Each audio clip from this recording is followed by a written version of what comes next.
Hey guys, it's Magnetic Pastry back again, and I'm playing Broken Sword: Shadow of the Templars. Last time we recovered a manuscript from the Hotel Ubu, and it was actually revealed that this story and the murder had something to do with the Knights Templar. So, and we were told that we should go in and seek the help of Lobinot, who is a professor, who is a history professor, medieval history professor, and he will be at the Kroon Museum. So let's go to the main map and find him.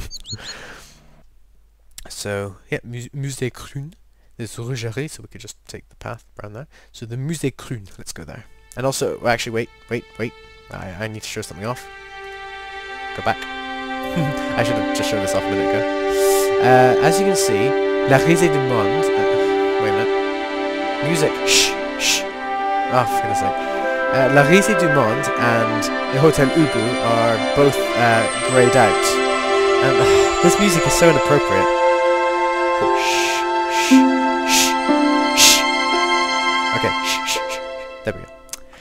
La Risée du Monde and the Hotel Ubu are both greyed out, meaning you can't go there anymore. So you just click and nothing happens. So basically, that's it. There's nothing more you can do there. They're not useful in any way. And actually, I think that's really weird, because the Hotel Ubu and the La Risée du Monde are not useful, but neither actually really is the Café de Champ del Vert. And really, well, Rougerie is important, and the Poste de Police isn't actually important either, really. To my knowledge, there's no reason to go there. I don't think, because you can tell them stuff, but nothing happens, and they just say, "Oh, there's no point. We'll do whatever we can." So anyway, let's go back to the Musée Kroon, and let's go into. Basically, there's nothing really. You can search that window, but there's nothing really interesting in that window. So let's just go into the museum. It's a very nice looking museum, though.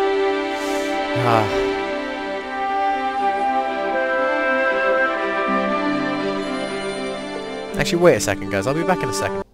Okay, back, guys. I just turned the music down just to, because it was getting a bit ridiculous. So, well, there doesn't seem to be anyone here. Well, let's talk to this museum guard. Pardon me. Oui, monsieur?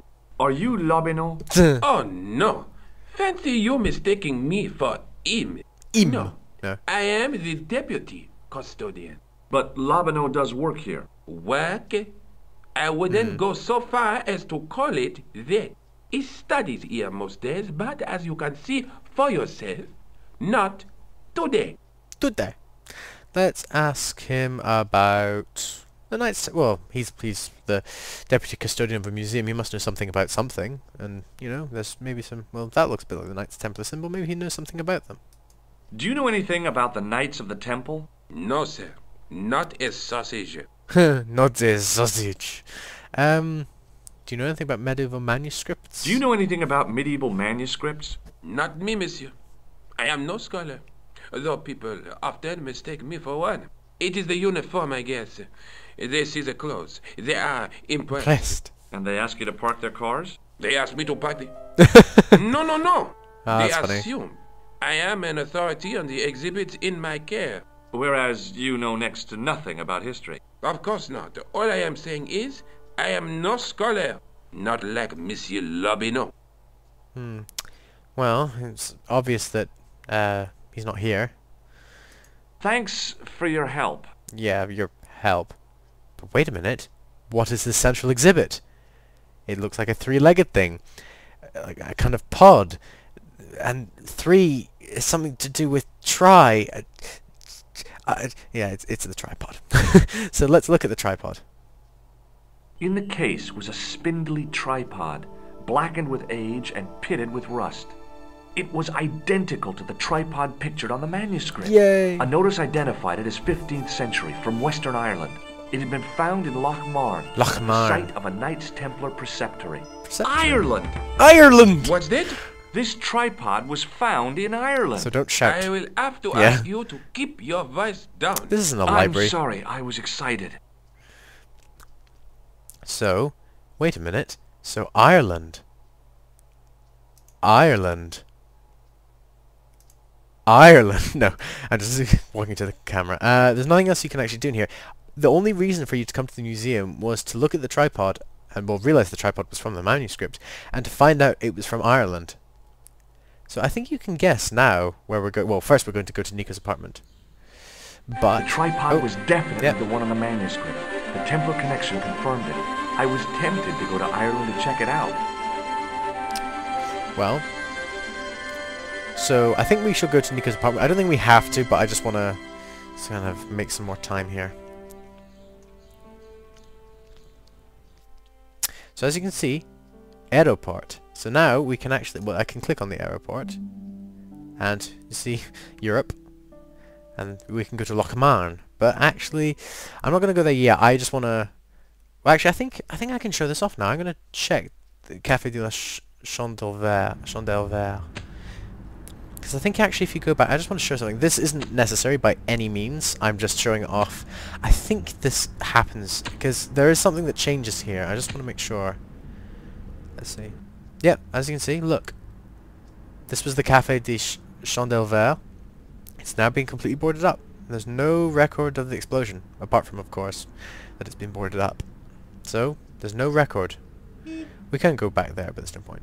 And you now can't click on the lamppost because there's no point. So yeah, almost no memory of what happened here. It's almost like it never happened, apart from the boards. Oh well, let's go back. I'll just talk to Nico. I might as well talk to Nico. I would use his phone, but I think he doesn't let you use his phone if he's there, because he comes back like, you know, quite quickly after. You know, you don't need that place anymore. So let's go back to Rue Jarry. Because we should probably just tell Nicole that that we found the tripod and Lobino wasn't there, and we now know that there may be a place to look in Ireland. I wonder where George got all his money to be able to kind of, you know, tour Europe. Maybe he makes a lot of money in what he does, whatever he does. We don't know what he does. Hi, George.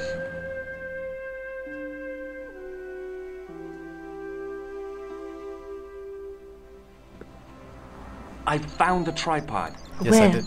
In the museum. It belonged to the Templars. It was dug up in Ireland at a place called Lochmarn. I have heard of Lochmarn. You have? I read an article about the castle. Take a look for yourself. Oh. I bet in the director's cut version you'd actually be able to read this properly, but you can't in this one. A popular gossip magazine. You read that rubbish? No, I write it. Oh. This is La Liberté, I'm guessing, or something like that. Well, maybe La Liberté, but I doubt it. Oh no, maybe. We do get to read it, wow. Professor Nigel It's like the director's cut. Pegram, excavating the medieval castle at Lochmarn. That's strange. What? He resigned his chair at Durham University in order to devote his time to the excavation. Not only that, but he canceled the filming of a 4th series of his popular television program. How unusual. Very unusual behaviour for an archaeologist, turning away from money. Because archaeology isn't very well paid. This site at Lochmarn must be awful important to him. Unless, of course, you're going to He's find a something that's professor of very worth, history. you They're know, all worth a cuckoo. lot. All the same, I'd like to talk to this Professor Pegram. How do you feel about a trip to Ireland? Disappointed. Huh? That I won't be going. I want to follow up the Bellotta case. If you really think Pegram's gem is important, why don't you visit Lochmarn? On my own? I'm not so sure about that. Where is Ireland exactly? Wow. Where is Ireland exactly? Well, that is true, though. I'm guessing. Well, there, yeah, just not many people. I mean, Ireland is you know, it's famous enough. But it's like with smaller. Well, I'm gonna say Ireland is a small country, but you know, it's not like America or England or Russia or India or Australia. But anyway, do you know anything about Pegram? What do you know about Professor Pegram? I've seen a television program, Pegram's Past. His archaeology He's written a program. book, The Crusader Families of Ireland. I'll bet he'd be interested in the manuscript. Yeah, he probably would.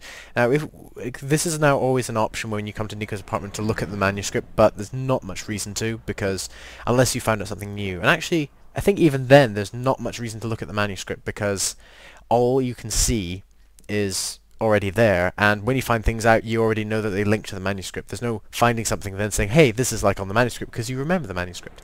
Well, anyway, so, well, pity Nico can't come, because we could rent a room together or something, but we can now leave. I'll see you later. Okay. Well, Keep me informed bit if you later. find anything new. We are going to Ireland. Now, And triumphant music as we leave! But it's a bit quieter now because I turned the sound down, because I think the music was a bit too loud. I think this is perfect though. Hooray! So, let's go. Let's go to the main map. Actually, just as a note, this is the only city map you get in the game because of the fact there are many places you go in Paris. Anywhere else, you only really go to one place in another country, and you'll be stuck in that place. There won't be a big map like this. And actually, thinking about it, I think in Broken Sword 2 there isn't as much of a map either, because you travel around so much in that game. This game, you travel to 3 places. And in Broken Sword 2, you travel like all the time. Seriously, you travel so often. I mean, you're barely in Paris in the second one. You are for a bit, but not very long at all. And actually, I think the second game's longer. This game's not very long, although it is many parts. But okay, so let's go to the airport. So, how very racist. Yeah, all of these are just stereotypes. So there's like a bullfighter. There's a French guy in a beret with, I think, a canvas or something. There's a Italian person with a pizza. There's a Greek person. Right? Yeah, I think it's a Greek person. There's a Turkish person with who's dancing. There's a Russian person with some vodka flying through the air. How very racist. Yeah. That's a German person. I was about to say, oh, who's that? Actually, oh, I'm terrible at I'm terrible at geography. I want to say Poland. No, Poland. Because the thing is, all I know about geography is when I did, because I never took geography as a subject. I took history, and so all of the, because it makes me think it's Poland, because I remember that during the First World War there was Germany, and then there was, well, Germany was big, and there was Prussia, and then they were split by Poland because Poland wanted a path to the sea. So it could be. It's not. I think it might be Poland. I'm not sure at all, actually, though. So, sorry if I'm saying that's wrong. And also, yes, of course, Britain. It's raining. It's always raining here, although it doesn't actually rain as much as people think. But then there's not a picture for Ireland, which I think is really weird. I thought they would have had a picture for Ireland, since you're going to Ireland, and Ireland is one of the places that it's one of the few places you go to. Yeah, and actually, well, just as a bit of a spoiler, 2 of the places you go to are in the United Kingdom or Ireland. So it's not exactly, very wise to just have one picture for the whole of it. But I guess maybe if they had too many pictures for here, then you would maybe think that they're maybe spending too much on here, and that would give you a clue that you're going here later. But anyway, let's go to Ireland and Loch Marne. To Ireland we go!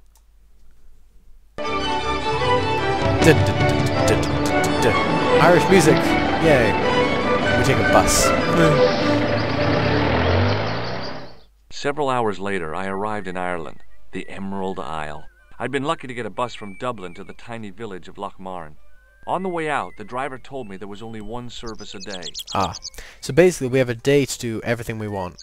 And actually, that's actually another point. You can spend as long as you want here, but you only spend at most a day here. Because actually, there aren't many times when it's actually night. I mean, it hasn't been night yet, if you've seen. It does get to night at one point. Or maybe twice. I'm trying to remember when it becomes night. I think time passes, but you just don't see it. I mean, time does pass, but you just don't see it very often. But anyway, so since this episode's getting longish, I think I'll just leave it there and start Ireland off afresh, since I haven't moved yet, and I don't want to start Ireland now, otherwise, this will be a very long episode. So next time we will explore McDevitt's bar, or bar and lounge, and maybe talk to this delinquent over here who's whistling and tapping his foot, and maybe look in this grate, and maybe do some other things, and look at the menu, because we want some lunch, because we're hungry, because we haven't actually eaten anything since the start of this, and all we had was like a coffee at the beginning. So anyway, next time we will explore. See you guys then.